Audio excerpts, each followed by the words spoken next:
राजस्थान में जैसे जैसे चुनाव नजदीक आ रहा है, सत्ता पक्ष और विपक्ष के साथ राजस्थान कांग्रेस भी आपस में जूझती हुई नजर आ रही है। चुनाव होने में करीब 5 से 6 महीने का वक्त बचा है और उसके पहले ही सचिन पायलट अब खुलकर अशोक गहलोत के खिलाफ मैदान में उतर चुके हैं। 2018 के चुनाव प्रचार के दौरान सचिन पायलट ने जो जो वादे किए थे, उन सभी वादों की एक लिस्ट लेकर अशोक गहलोत के खिलाफ बड़ी प्रेस कॉन्फ्रेंस कर दी। वसुंधरा राजे सरकार के खिलाफ जो जो भ्रष्टाचार के आरोप लगाए थे, उन सभी भ्रष्टाचारों की सूची एक बार फिर से सचिन पायलट खोलकर बैठ गए हैं। सचिन पायलट ने दावा किया कि अशोक गहलोत और उन्होंने प्रचार के दौरान दोनों एक साथ इस बात का आरोप लगाते रहे हैं कि वसुंधरा राजे सरकार ने खान सहित कई मामलों में बड़े बड़े घोटाले किए। 50,000 करोड़ का घोटाला राज्य सरकार ने किया, लेकिन अशोक गहलोत सरकार पे बैठते ही उन सभी फाइलों को दबाकर बैठ गए और कोई कार्रवाई नहीं की। इन सब पर कार्रवाई न होने की वजह से सचिन पायलट ने आहत होकर पिछले 1.5 सालों से लगातार चिट्ठी लिखने के बाद परेशान होकर उन्होंने आज प्रेस कॉन्फ्रेंस कर दी। उस प्रेस कॉन्फ्रेंस को अशोक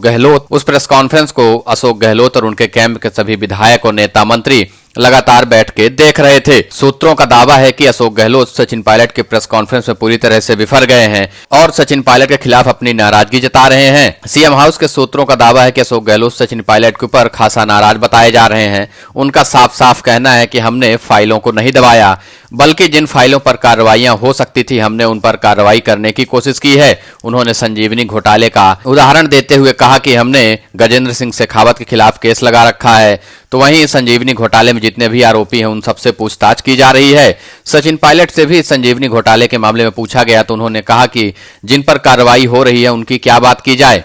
लेकिन सचिन पायलट के पक्ष के विधायकों का आरोप है कि गजेंद्र सिंह शेखावत जोधपुर से आते हैं और अपने बेटे का भविष्य बचाने के लिए गजेंद्र सिंह शेखावत की छवि खराब करने और उनको कमजोर करने के लिए ही अशोक गहलोत शेखावत के खिलाफ जांच करवा रहे हैं, बल्कि वसुंधरा राजे सरकार के खिलाफ कोई भी कार्रवाई नहीं हो रही। विपक्ष हमेशा से आरोप लगाता रहा है कि गहलोत जब सत्ता में रहते हैं तो राजे के खिलाफ कोई कार्रवाई नहीं होती, सिर्फ आरोप लगाते हैं, तो वहीं जब राजे सरकार में होती हैं तो वह भी गहलोत के खिलाफ कोई कार्रवाई नहीं करती। इन्हीं आरोपों को देखते हुए सचिन पायलट ने प्रेस कॉन्फ्रेंस की और एक बार फिर से वसुंधरा राजे सरकार पर हमला कर दिया। अशोक गहलोत के ऊपर आरोप लगाने के बाद अशोक गहलोत अब खासा नाराज बताए जा रहे हैं। करीबी सूत्रों का दावा है कि अशोक गहलोत भी सचिन पायलट को बहुत जल्द जवाब देने वाले हैं और उनके धरना करने से पहले ही अशोक गहलोत भी इस मामले में एक बड़ी प्रेस कॉन्फ्रेंस कर सकते हैं। सचिन पायलट को जवाब देने के लिए अशोक गहलोत भी अपनी तैयारियों में जुट गए हैं।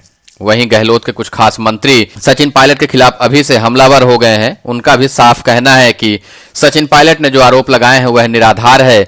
चुनाव से पहले अपनी जमीन मजबूत करने के लिए सचिन पायलट राजस्थान में चल रही गहलोत सरकार के खिलाफ धरना देने का प्रयास किया है। कांग्रेस हाईकमान भी सचिन पायलट के इस धरने से नाराज होगा, बल्कि इस सचिन पायलट का दावा है कि हमने कांग्रेस हाईकमान को भी यह सारी बातें बताई थी, उसके बावजूद गहलोत ने कोई कार्रवाई नहीं की।